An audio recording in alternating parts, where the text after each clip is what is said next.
commencer puisque, en fait, je vais donner la parole à Danielle Robert, qui sera la première intervention. C'est légitime, puisque à elle l'honneur. Je veux juste dire que je suis vraiment ravie de me trouver ici aujourd'hui, à l'invitation de Paolo Revelli-Beaumont et de l'association de la Dante toulousaine, qui s'est quand même énormément mis en 4, pour ne pas dire en 8, pour que cette journée ait lieu. Et je suis ravie de retrouver Danielle Robert, dont j'avais fait la rencontre il y a 2 ans, à l'occasion de sa venue à la librairie Ombre Blanche pour nous présenter Le Purgatoire. Je veux aussi préciser que je n'avais à ce moment-là pas encore lu entièrement la Commedia, la Divine Comédie, et que je l'ai fait depuis maintenant 5 semaines, donc je me suis mis à fréquenter assidûment Dante, pas nuit et jour, mais presque. C'est tout neuf, donc c'est à titre de jeune lectrice que je m'exprimerai tout à l'heure sur quelques points qui m'ont paru intéressants et que j'ai essayé de mettre en évidence en traversant cette lecture. Voilà. Donc j'espère qu'on arrivera à échanger, puisque c'est quand même effectivement le but de cette rencontre. C'est plus un dialogue, ça aurait dû être un dialogue à 3 qui correspondait tout à fait avec le sujet. Je crois que Daniel nous l'expliquera mieux tout à l'heure. Mais moi, la première question que je voudrais lui poser, que peut-être nous nous posons tous, c'est le titre qu'elle a donné à cette rencontre en italien, qui est un très beau titre et assez mystérieux également, donc je crois avoir un tout petit peu percé les arcanes, mais je pense que ça serait bien qu'elle nous les dévoile. Bien sûr, très volontiers. Oui, donc j'ai intitulé cette rencontre du smarrimento à la sommaluce, c'est-à-dire j'ai par là voulu vous présenter une vue d'ensemble de l'œuvre de Dante, de la Commedia, en prenant le premier mot smarrimento que j'emprunte à l'adjectif qu'il emploie dès la première terzina de l'enfer, et pour l'autre aspect du titre, la sommaluce, c'est la fin du paradis et cette sublime clarté vers laquelle Dante... Près du micro. Oui. Voilà, donc qu'est-ce que c'est que ce smarrimento? Tout est résumé dans ce titre, c'est-à-dire qu'il s'agit d'un très long voyage que Dante accomplit pour lui-même et pour nous. Donc il l'a accompli pour lui-même, il l'accomplit pour les lecteurs de son époque et les lecteurs à venir, et il leur explique les détails de ce voyage. C'est un voyage bien sûr métaphorique, c'est un voyage, une expérience intérieure, et le premier élément qu'il veut nous faire saisir, c'est cet état de smarrimento. Alors, il ne dit pas, il n'emploie pas le mot smarrimento, qui est le substantif qui appartient à cet adjectif smarrita, mais lorsqu'il dit nel mezzo del cammin di nostra vita mi ritrovai per una selva oscura che la diritta via era smarrita, déjà il pose cet état de désarroi. Donc, le mot smarrimento, là, dans cette terzina, s'il existait, je le traduirais par désarroi. Il dit, lui, que la diritta via era smarrita. Ce n'est pas lui qui était smarrito, c'est la route droite, la diritta via. Et elle a mise, cette route, dans cet état de smarrimento parce qu'elle était smarrita. La plupart du temps, on traduit cet adjectif par perdu, parce que c'est le sens premier que le dictionnaire donne. Smarrito, ça veut effectivement dire perdu, égaré. Or, ici, ce n'est pas lui qui est perdu. Et ce n'est pas la route qui est perdue, c'est la route droite qui est perdue. Elle est perdue parce qu'elle a été smarrita. C'est pourquoi je l'ai traduite, moi, par gauchi. La route droite ayant été gauchi. Parce que cette expérience, à la base, c'est l'expérience d'un homme qui se rend compte du fait que sa vie n'est plus ce qu'elle aurait dû être, qui n'est plus il n'est plus heureux dans cette vie, il est même profondément désespéré, perdu lui-même, et il va essayer de sortir de cet état. Et cette issue, il va la trouver au moyen d'un certain nombre d'étapes, toutes très importantes, et qui vont le faire aller d'abord dans le monde des morts, donc en enfer, puis dans un autre monde de mort, le purgatoire, et enfin accéder à la Somma Luce, qui est la contemplation du point lumineux, qui est ce vers quoi il tend. Ce long voyage, il le fait avec différentes aides. Il ne peut pas, il se présente toujours, Dante, comme quelqu'un de faible. Ce n'est pas un héros. Il ne se présente jamais comme un grand homme d'action. Au contraire, il est apeuré, il se sent seul, il a toujours besoin d'une épaule sur laquelle s'appuyer. Et ces épaules, il va les trouver, et ses guides, il va les trouver au fur et à mesure de sa longue quête. La première personne qui va le guider, c'est Virgile, qu'il rencontre donc au sortir de cette forêt obscure. Pourquoi Virgile? Pourquoi est-ce lui qui va être le premier élément qui le fera sortir de cet état de désarroi? Parce que Virgile représente la poésie. Et c'est la porte de secours, c'est ce qui va lui permettre de cesser d'être dans cet état de torpeur morale. Ensuite, Virgile va le conduire, va le guider tout au long de l'œuvre. Il l'appelle Duca, Guida, c'est son guide, c'est son maître aussi, maestro aussi. Et Virgile va avoir un rôle extrêmement bienveillant, et quelquefois un peu le rôle d'un père sévère qui le tense et qui le remet justement dans le droit chemin lorsqu'il a le sentiment que Dante perd un peu pied. Ensuite, donc il va y avoir cette longue descente en enfer au moyen de cercles, de mouvements tournants qui conduisent les deux pèlerins jusqu'au centre de la terre, où se trouve Lucifer, le mal par excellence, parce que Virgile lui explique que pour accomplir ce qu'il veut faire, il faut d'abord qu'il fasse l'expérience de tout, y compris du mal. Et il va faire l'expérience de l'enfer, c'est-à-dire de tous les maux qui accablent le monde, et le monde de Dante et le nôtre. C'est la même chose. Et là, il va rencontrer donc différents damnés qui sont là pour l'éternité, qui subissent des tortures, des souffrances physiques et morales extrêmement dures et qui n'ont aucun espoir d'en sortir. Il faut qu'il fasse cette expérience-là pour sortir lui-même du smarrimento. Et ces damnés sont là pour l'éternité parce qu'ils ne se sont jamais repentis.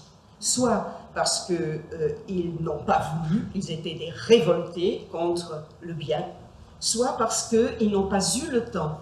Ils sont morts, par exemple, de mort violente, avant d'avoir eu le temps de se repentir, et donc ils se retrouvent en enfer, bien que n'étant pas extrêmement coupables. Par exemple, le fameux couple de Paolo et Francesca, qui sont des jeunes gens qui sont présentés comme innocents dans leur amour l'un pour l'autre et dans la réciprocité de cet amour.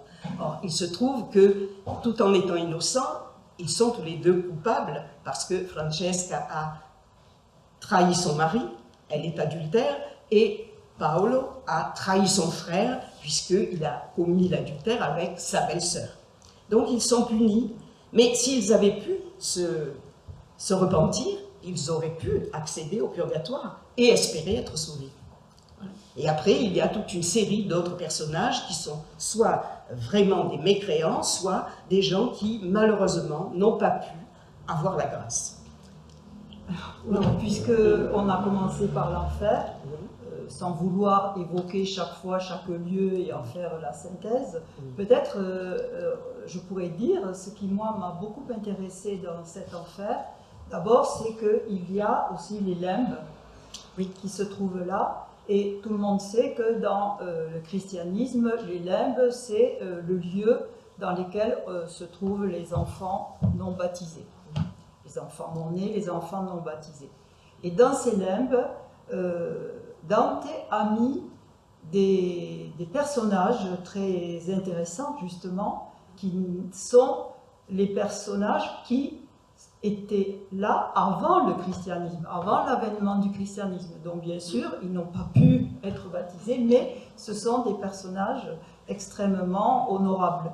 Et donc, se trouvent dans ces limbes, normalement c'est les limbes des pères aussi, se trouvent des philosophes, des écrivains, des métaphysiciens, des poètes aussi, et les patriarches de la Bible. Mais il n'y a aucune femme. C'est vrai. Et on va les retrouver plus tard. Voilà. Voilà. Oui, bien sûr. Alors eux ne subissent pas de torture parce qu'ils ne sont pas coupables.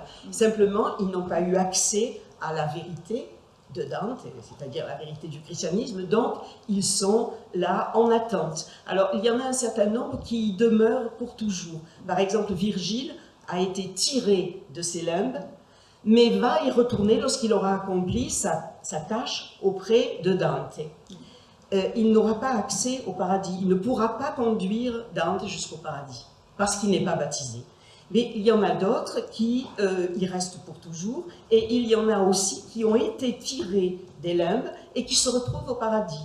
Et par exemple, Adam, le premier homme, et même Ève, elle va se retrouver au paradis, bien qu'elle ait péché la première. Mais il y a eu réparation, grâce à la... Oui, on est assez étonné de les retrouver au paradis, effectivement. Et en même temps, on les retrouve avec justement les femmes de la Bible. Voilà. Toutes les matriarches bibliques sont au paradis. Et j'ai trouvé ça assez émouvant qu'il ait fait un sort particulier à ces femmes, Sarah, Anne, Rachel en particulier, qui siège au paradis à côté de Béatrice. Et c'est d'ailleurs sur l'intervention de deux autres femmes, la Vierge et Lucie, Sainte Lucie, non, pas question de Sainte, c'est Lucie, qui vont trouver Béatrice pour lui demander de descendre en enfer pour aller aider bien sûr Dante et à lui faire faire le parcours. Donc il y a un rôle particulier, je crois, qui est attribué aux femmes dans la Commedia, non seulement à Béatrice, qui est bien sûr l'incarnation de la plus spirituelle et quasiment mystique, même à la fin dans le paradis, d'un féminin sublimé et transcendant, mais des femmes qui ont été des femmes de chair, qui ont été ces femmes de la Bible. Et effectivement, Rachel est évoquée dès le deuxième chant de l'enfer, et ensuite on la retrouve et à d'autres moments, notamment dans le purgatoire, Dante rêve, il y a pas mal de rêves, et il rêve de ces femmes.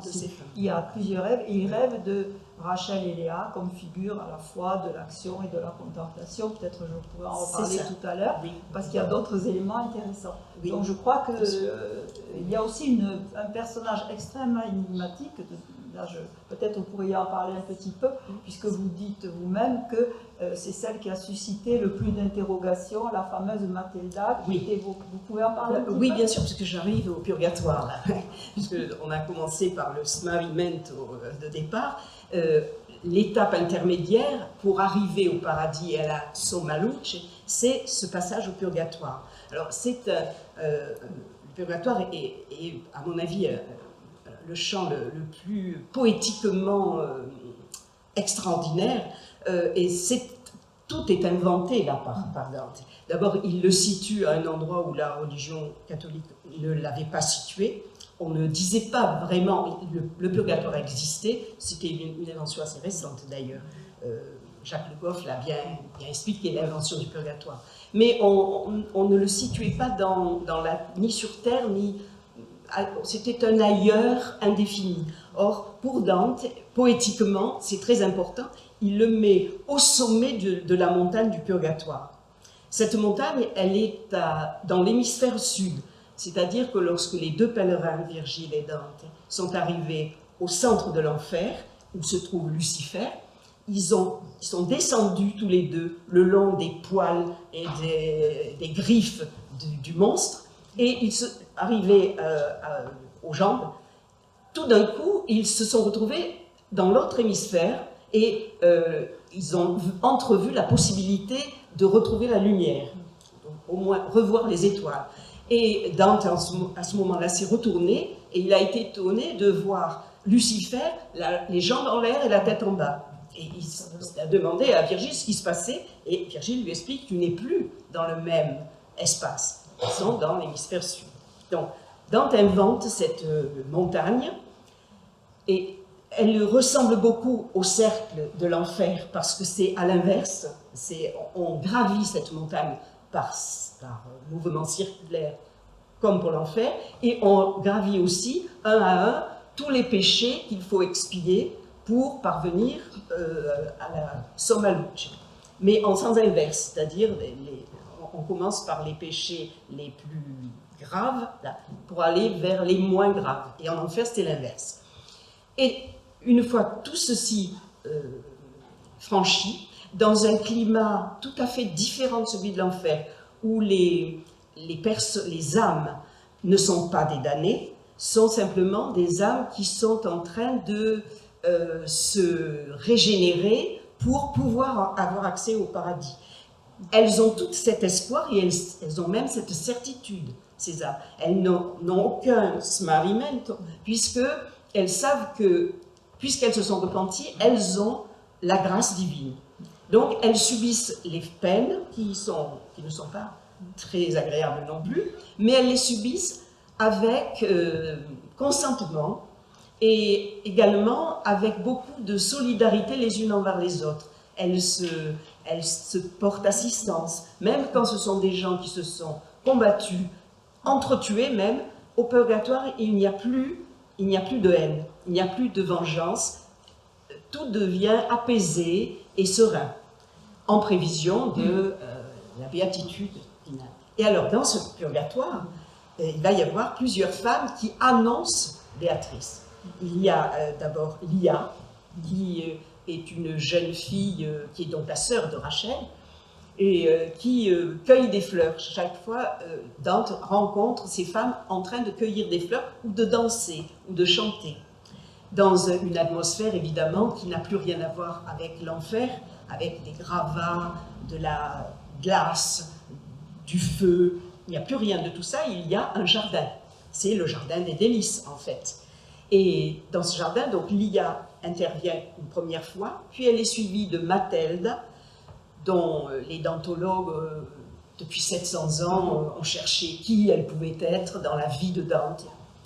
Probablement personne, ou un ensemble de femmes qu'il a peut-être rencontrées, comme un peintre peut prendre des modèles pour faire ses tableaux, mais on ne peut pas dire que c'est une personne spécifique. C'est une construction aussi de Dante qui lui permet de montrer le chemin à Dante pour arriver jusqu'à Béatrice. Béatrice, à son tour, conduira Dante à la place de Virgile tout au long du paradis, de tous les cercles, les ciels du paradis, pour lui permettre d'accéder à la lumière. Mais il y a aussi des personnages secondaires. Il y a un personnage qui vient aider Virgile à la fin de l'enfer et une grande partie du purgatoire, qui est le poète Stas, poète latin. Donc il prend le relais de Virgile parce qu'il sait que Virgile ne pourra pas aller jusqu'au bout. Et là, c'est encore une invention dantesque. Stas, qui a existé, Dante imagine que de son vivant, il a rencontré le christianisme et qu'il s'est fait baptiser. Alors, il est sauvé. Donc, il va pouvoir aller jusqu'au sommet du paradis, et pas du paradis, mais du purgatoire, et une partie du paradis. Et puis, il y a... Oui, oui, je ne vous coupe pas la parole. Non. J'ai peur d'oublier sinon.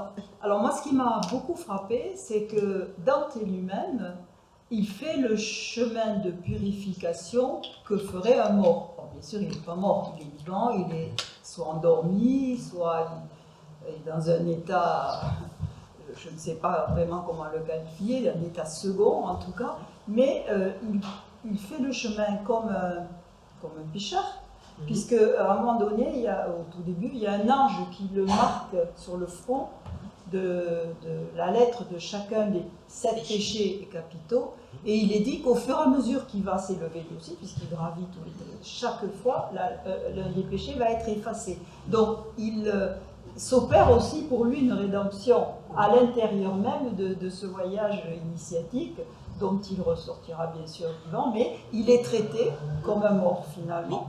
Voilà. Et ça peut permettre de comprendre aussi ces états de semi-mort qu'il traverse en permanence, et qui m'ont beaucoup frappé, puisqu'il s'évanouit, je ne sais combien de fois, 2 fois d'ailleurs, c'est dit au début, je tombais comme mort, et puis il y a des évanouissements, des pertes de conscience, qui vont s'accentuer lorsqu'il arrivera au paradis, et qui prendront là peut-être une autre signification.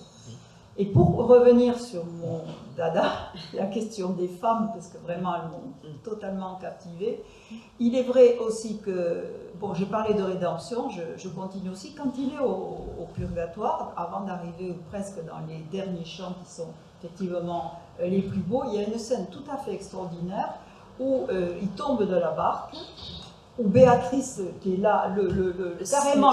C'est Mathilde. Comment? C'est Mathilda. Oui. C'est Mathilda, Oui. voilà. Le rattrape, mais en l'ayant carrément mis sous l'eau, et il ressort comme régénéré. Et on a l'impression que c'est comme s'il était baptisé. C'est exactement ça. C'est une image de baptême. Absolument. Donc lui aussi, il traverse, il est comme un nouveau-né. Et cette image du nouveau-né, elle revient aussi des tas de fois où il dit qu'il est comme un enfant, et même Béatrice est comme une mère. Absolument. Hein, voilà. Absolument. Donc il est aussi, il refait tout un chemin de régression pour ensuite redevenir un homme adulte. Et dans le purgatoire, ce que je voudrais dire aussi, bon, effectivement, vous m'aviez dit, on en avait parlé, vous m'aviez dit, les derniers chants, c'est une merveille. Les derniers chants du purgatoire, les 6 derniers chants, c'est véritablement l'âge d'or, c'est le paradis terrestre, ça s'appelle comme ça. Donc effectivement, Dante a inventé complètement de mettre ce paradis terrestre qui est, si je me souviens bien, inspiré d'Ovide. Oui, de l'âge d'or. Et Ovide est un maître aussi pour lui, et les métamorphoses, et il y a sans cesse des évocations de ces textes qui ont été pour lui des textes certainement fondateurs. Et dans ces 6 derniers chants, on est au printemps, la primavera est là, et c'est un vrai printemps, parce qu'il y a aussi tous ces débats sur la dimension théologique, et Béatrice, est-ce qu'elle incarne la théologie ou c'est une véritable femme? Est-ce que le printemps c'est un vrai printemps ou c'est un printemps métaphysique? Là, on est dans Botticelli, absolument. Moi, j'ai lu ces chants en voyant en permanence les peintures de Botticelli. Après, j'ai appris qu'il avait, parce que j'ai commencé par lire sans rien savoir, qu'il avait illustré la Divine Comédie. Et j'ai cherché les images. Il a particulièrement illustré le chant 29, 30 ou 28. Mais dans le chant 28, il a rassemblé les autres chants. Et alors même qu'il y a une image presque apocalyptique de chars de l'Apocalypse avec les animaux de l'Apocalypse, il y a des visions absolument, des prophéties, on est vraiment aussi dans un domaine très métaphysique, d'ailleurs inspiré du livre d'Ézéchiel, qui est un prophète de la Bible. Et là, j'ai beaucoup aimé parce que Dante, au passage, vous dit, bon, oui, lecteur, si vous voulez en savoir davantage, vous avez qu'à aller le relire, parce que moi, j'ai autre chose à raconter. Et effectivement, je suis allée revoir le livre d'Ézéchiel, où j'ai retrouvé l'image de la roue, l'image du cercle, etc. Et dans ces chants-là, pour revenir aux femmes, eh bien, elles sont par 3, elles sont par groupe de 3, elles tressent des guirlandes, elles dansent, elles chantent, en mesure. Dante donne les noms des danses. Il y a une danse qui a un nom provençal, il y a la carole, il y a le rondeau, et il explique très bien, et vous l'avez ensuite explicité dans une note très riche qui m'a été extrêmement nécessaire, il explique très bien, on comprend très bien que le chant et la danse, c'est déjà la mise en ordre qui apparaît dans le purgatoire et qui va s'amplifier dans le paradis, d'une vie qui commence elle aussi à redevenir autre chose puisqu'on est sorti quand même de l'enfer. Donc il y a une question de rythme, il y a une question de mesure, et il y a aussi dans ces derniers chants du purgatoire la peinture. Oui, bien sûr. Peut-être vous en parlerez, parce qu'elle tresse des guirlandes, elle cueille des fleurs, et sans arrêt, au moins 4 fois, Dante emploie un terme pictural pour dire comme si, elle peignait comme si, il y a le mot coloré, je ne sais plus quel est le mot. Voilà, elle peigne, voilà, on est dans l'esthétique aussi. Parfaitement. Oui, et tout le purgatoire repose aussi sur l'importance que Dante accorde à la musique et à la peinture, et évidemment la poésie, parce que là, ces femmes qui interviennent, ce sont des avant-goûts de la poésie suprême qui est Béatrice. Pour moi, Béatrice, c'est la poésie, et c'est la poésie retrouvée après la régénération. Virgile l'a aidée, et Mathilde va le baptiser une deuxième fois, en le plongeant dans l'été, pour lui faire oublier tous les péchés du monde, et dans le Noé, qui est une invention dantesque aussi, qui est au contraire le fleuve qui permet de retrouver, de mémoriser tout le bien. Donc il y a toujours alternance entre mal et bien, et gauche et droite. On retrouve toujours ce rythme binaire. Et puis il y a le rythme ternaire qui est donné par les 3 personnes, les 3 femmes, 3 bêtes.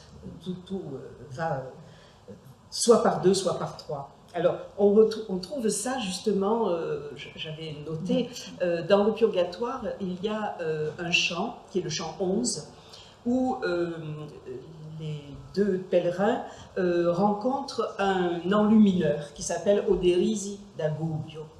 Et Oderisi commence à leur parler, et ils ont ensemble une réflexion sur l'art. Et Oderisi explique qu'il a eu un prédécesseur, presque un rival, qui était Franco Bolognese, un autre enlumineur. Et à partir de cette constatation de leur travail commun, dans un domaine commun, il fait d'autres parallèles. Et par exemple, il parle de Cimabue et Giotto. Alors, Cimabue a précédé Giotto, il est un peu plus âgé que lui. Et en son temps, il a connu la gloire. Et il a pensé être le plus grand peintre du monde. Et puis Giotto arrive, et Giotto le détrône en quelque sorte, provisoirement. Et c'est Giotto qui, à l'époque de Dante, qui vivait à l'époque de Dante, qui est maintenant le grand peintre.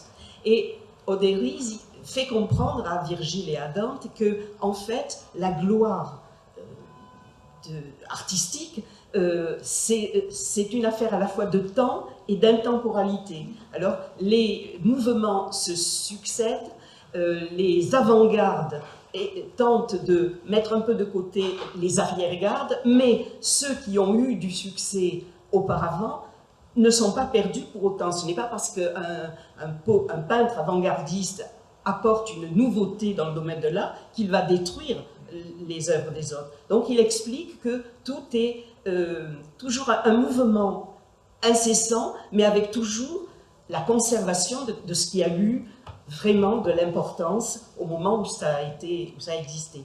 Et le troisième couple qu'il donne, ce sont les 2 poètes, Guido Guinizelli et Guido Cavalcanti. Et Guido Guinizelli, Dante le considère comme le père de sa poésie, le maître du style novisme. Et Cavalcanti, bien entendu, son primo amico, c'est le poète qui l'a énormément influencé. Et donc il met aussi en parallèle ces 2 poètes en disant oui, Guinizelli est très grand. Cavalcanti, actuellement, est plus grand encore, mais le temps fera qu'ils seront à égalité. Et donc l'art procède toujours de cette façon. Oui, pardon, oui, mais alors où j'ai pas bien... Je suis un peu troublée par toute cette lecture si intense. J'ai l'impression que Cavalcanti, il le retrouve en enfer au 3e chant ou au purgatoire. Non, il ne le trouve nulle part. Ah, il n'est nulle part. Ah, il ne l'a pas il ne voit en enfer que le père de Cavalcanti. Ah bon, voilà. Il a mis le père. D'accord. Le père, et le père lui demande si son fils est toujours vivant. Parce qu'il a un mot malheureux, il emploie un imparfait ou un passé simple, et le père saisit ça. Ebbe tu as dit Ebbe, comment il est mort donc, et Dante ne répond pas. En fait, c'est un peu compliqué parce que l'action se situe en 1300, mais Dante l'écrit en 1304 ou 5. Et donc, au moment où le père est censé dire ça, il ne sait pas si son fils est mort ou vivant, et il se trouve que Cavalcanti est mort précisément le 29 août 1300. Donc Dante le sait, mais il ne le dit pas. Alors, il y a tout on est un peu perdu, effectivement. Oui, ceci dit, ce qui est à la fois... bon, Dante, c'est Dieu à sa manière, parce que c'est lui qui fait les répartitions selon son gré dans les 3 lieux. Et on voit très bien comment... il y a beaucoup de poètes qui apparaissent, autres notamment des troubadours, des poètes de la même époque que lui, auxquels il a emprunté aussi un lexique. Ça, peut-être vous aurez l'occasion d'en parler parce que je pense que c'est important. Mais en même temps, il fait aussi des répartitions, par exemple, entre le purgatoire et l'enfer. Des fois, on ne sait pas trop si certains, on ne les aurait pas mis au purgatoire plutôt qu'en enfer et inversement.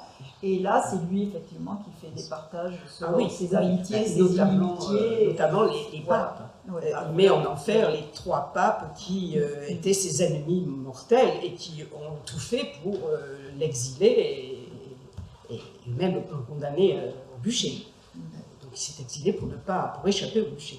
Donc là, évidemment, il le met en enfer. Il y a des personnages dont on ignore qui ils sont, et qu'il met en enfer. Probablement, il avait des raisons. Et ce sont peut-être des personnages qu'il connaissait. Oui, parce qu'effectivement, c'est aussi un règlement de compte politique très clair pour quelqu'un qui est banni et qui est dans un désespoir aussi. Vous parlez de désespoir, il ne reverra pas sa ville, il ne reverra pas Florence, et qui évoque à maintes reprises des personnages qui ont joué un rôle politique extrêmement important, des princes, il y a bien sûr la référence aux guelfes et aux gibelins, et puis j'ai appris qu'il y avait les guelfes noirs, etc., que c'était encore plus compliqué entre eux. Donc toute la vie sociale et politique florentine est présente dans cette comédie. On peut le lire aussi comme un ouvrage de critique sociale et politique.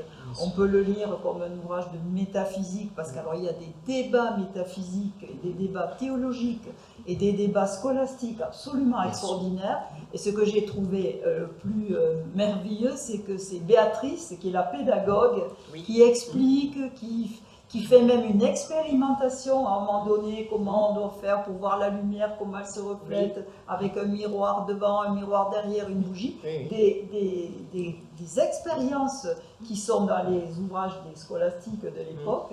Donc aussi pour le lecteur, c'est vrai qu'il y a une part immense qui n'est pas abordable si on ne lit pas toutes vos notes qui sont vraiment extrêmement passionnantes. Et en même temps, bien sûr, comme vous le disiez,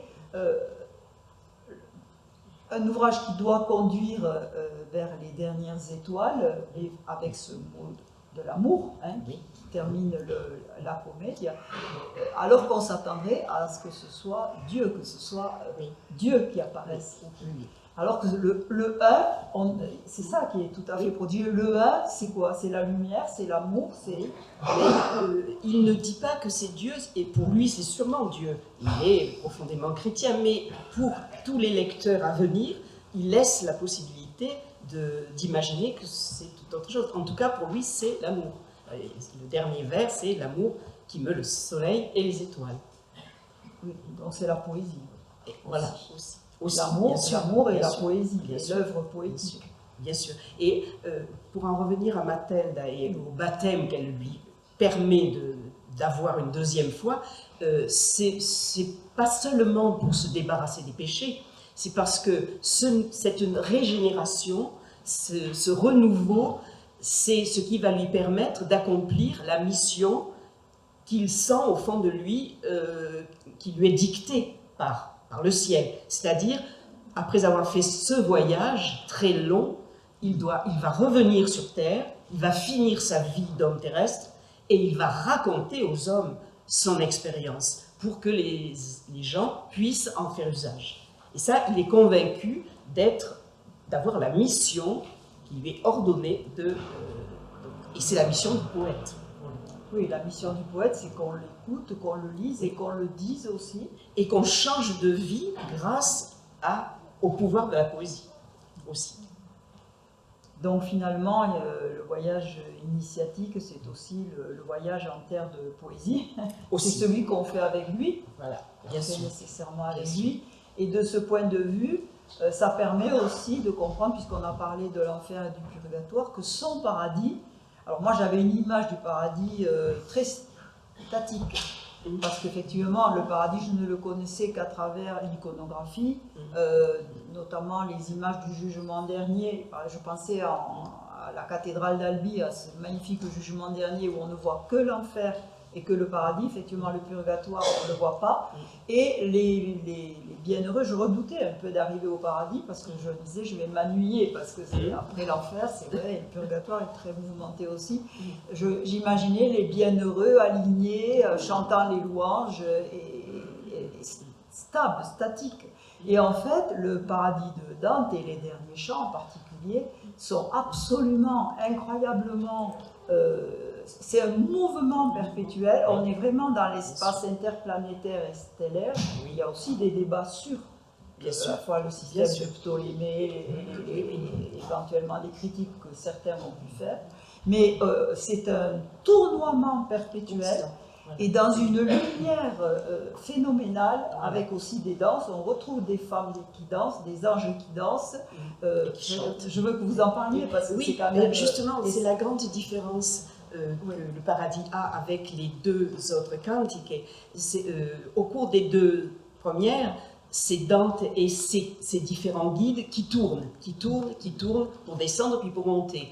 Arrivés au paradis, ce ne sont plus Dante et Béatrice qui tournent. Eux, ils accomplissent une trajectoire, une ligne droite jusqu'au point lumineux et jusqu'à la rose céleste où elle va se reposer. Mais en revanche, c'est le ciel qui tourne, c'est le paradis lui-même. C'est-à-dire que tous les ciels, de la Lune, de Mercure, de Jupiter, etc., tournent autour d'eux, et de ces ciels divers jaillissent des personnages qui arrivent vers eux et qui leur demandent, leur posent des questions ou discutent avec eux. Et ces personnages qui sont des ombres impalpables, dans le purgatoire et dans l'enfer, ce sont des ombres. Là, ce sont des lumières, ce sont des feux. Alors que par moments, c'est à partir d'une croix que jaillissent des lumières qui viennent discuter avec les deux pèlerins. Quelquefois, c'est le long d'une échelle, la fameuse échelle de Jacob. Alors là, les anges montent et descendent et tournent. Et pour s'exprimer, pour montrer leur joie, ils tournent, ils virevoltent à toute allure. Ou alors, ils se mettent à frémir comme ça. Donc, tout bouge tout le temps. Et donc là, c'est vraiment une toute autre atmosphère encore. Donc, on ne s'ennuie pas du tout. Oui, il les compare d'ailleurs à des essaims d'abeilles qui butinent sur des fleurs. C'est très très beau. Et à des miroirs qui reflètent la lumière divine de l'un en la fractionnant, en autant de micro-miroirs, sans que jamais cette lumière elle-même, ce un, ne puisse se dissoudre. C'est absolument magnifique. Et c'est là qu'on arrive à la dernière... Et donc, il y a le 1 et le 3. Voilà. Et donc, la fameuse opposition, enfin, le complémentaire que représentent le 1 et le 3, et tous les multiples, et qui sont au cœur du propos de Dante. Et donc, ça nous amène à la forme choisie par Dante, et qui est celle pour laquelle j'ai décidé de suivre complètement le choix fait par Dante, puisque ce choix-là de poète, c'est ce qui conditionne tout le sens de l'œuvre. C'est-à-dire que ce qu'il veut nous faire comprendre, et avant de le comprendre, il veut que nous le ressentions, c'est sa foi dans la Trinité. Bon, qu'on peut appeler Dieu, un seul Dieu en trois personnes, qu'on peut appeler une substance en trois substances, chacune des substances ayant toutes les vertus de la première, de l'une, donc tout se complète. Alors il veut nous faire ressentir ça, et comment fait-il? Il construit une œuvre qui est composée de 3 fois 33 chants, donc 99 chants, plus un prologue qui est le chant 1 de l'enfer, ce qui fait 100. Et à l'intérieur de chaque chant, il met des tercets, donc des strophes de 3 vers. Chaque vers est un endécasyllabe, 11 syllabes, et comme il y a chaque strophe est un tercet, ça fait 3 fois 11, 33. Et il y a tout au long du récit 3 bêtes, 3 dames, tout va par 3 aussi. Et tout ça, il veut que nous l'entendions comme une musique qui revient constamment. Et évidemment, la cellule première de cette forme, c'est la terza rime. C'est-à-dire qu'au lieu de faire rimer les vers 2 par 2, comme dans la poésie qui se faisait à son époque, lui, il va imaginer un entrelac de rimes qui vont par 3, qui font comme une tresse et qui aboutissent à la fin de chaque chant à un seul vers. Donc il y a 3, 3, 3, 3, 3, 3 et 1.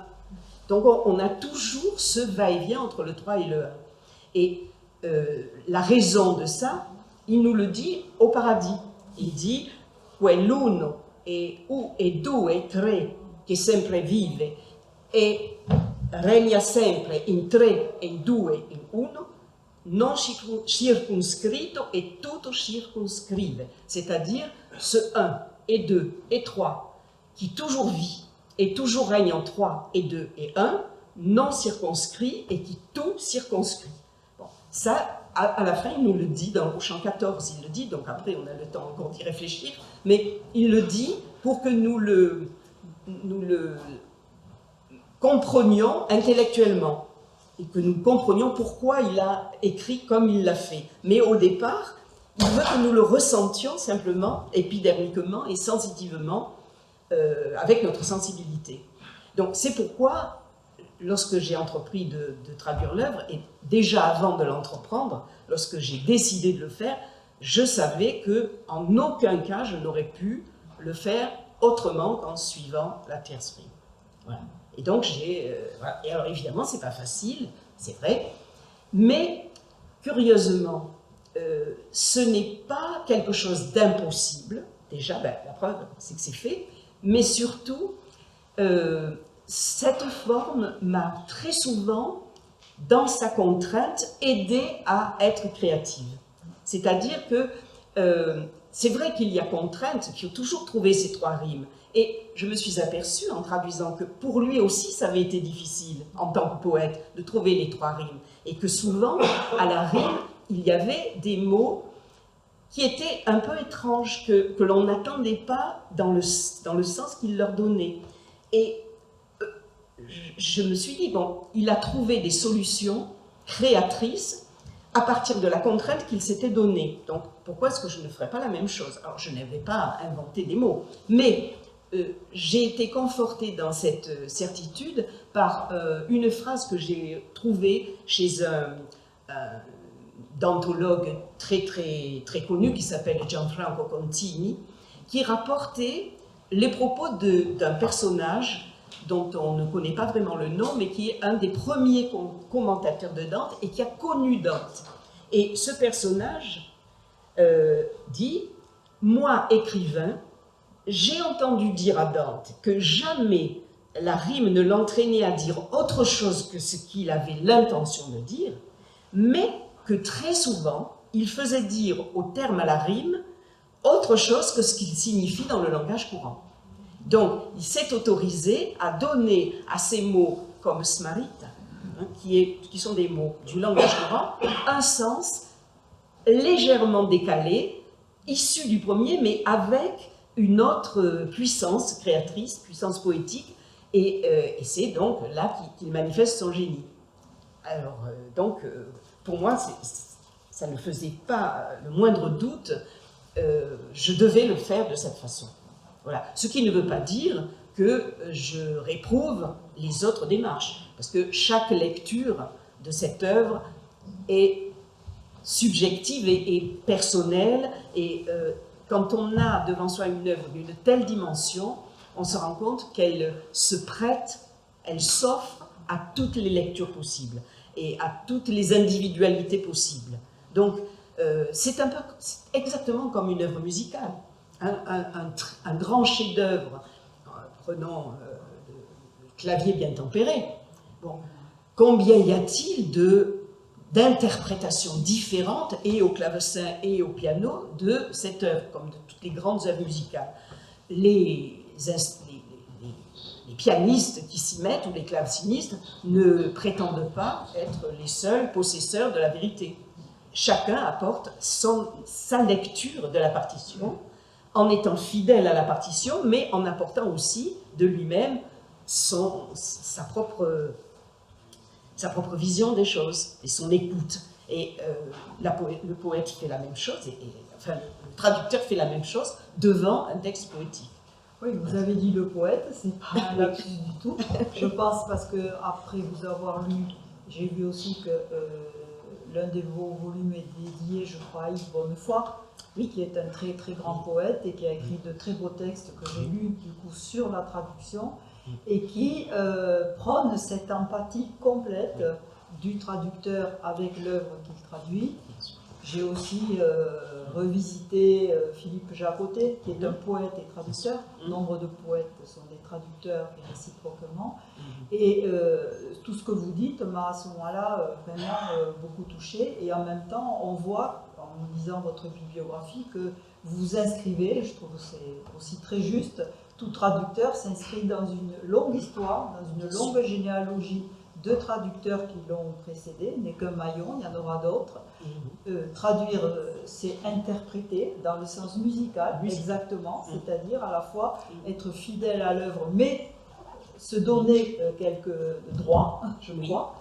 Qui ne sont pas des libertés prises avec le texte, qui sont l'expression de sa propre liberté, mais en aucun cas il ne faut être infidèle au texte pour s'octroyer la liberté de faire ce qu'on veut.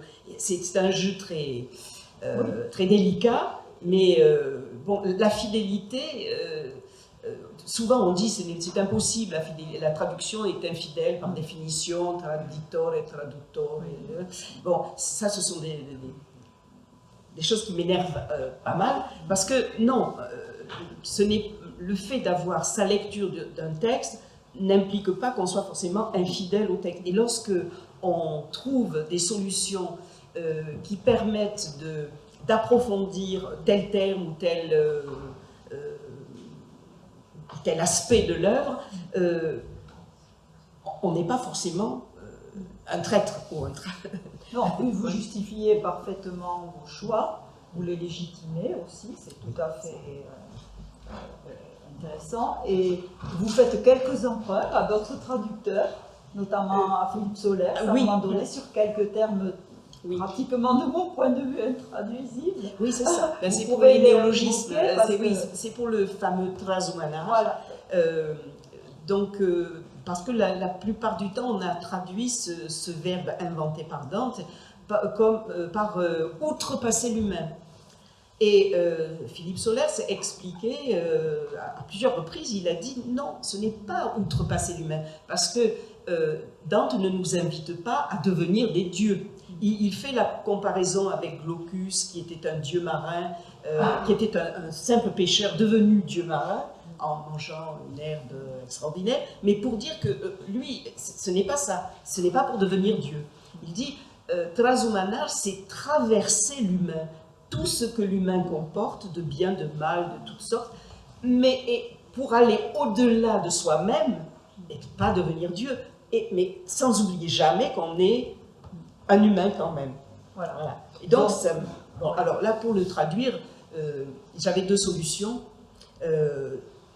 Comme le mot est formé par le latin, il y a trans, traverser, tras, tra, et puis humanar.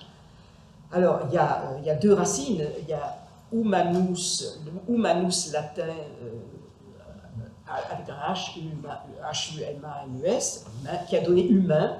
Alors, on peut dire transhuméné, ou bien rester du côté de l'italien et humano, et là, trasumanar, ça fait transhumané. J'ai choisi cette solution-là. Bon, Mais j'ai hésité longtemps, j'aurais dû choisir d'autres. C'était juste pour Ouais. donner un exemple.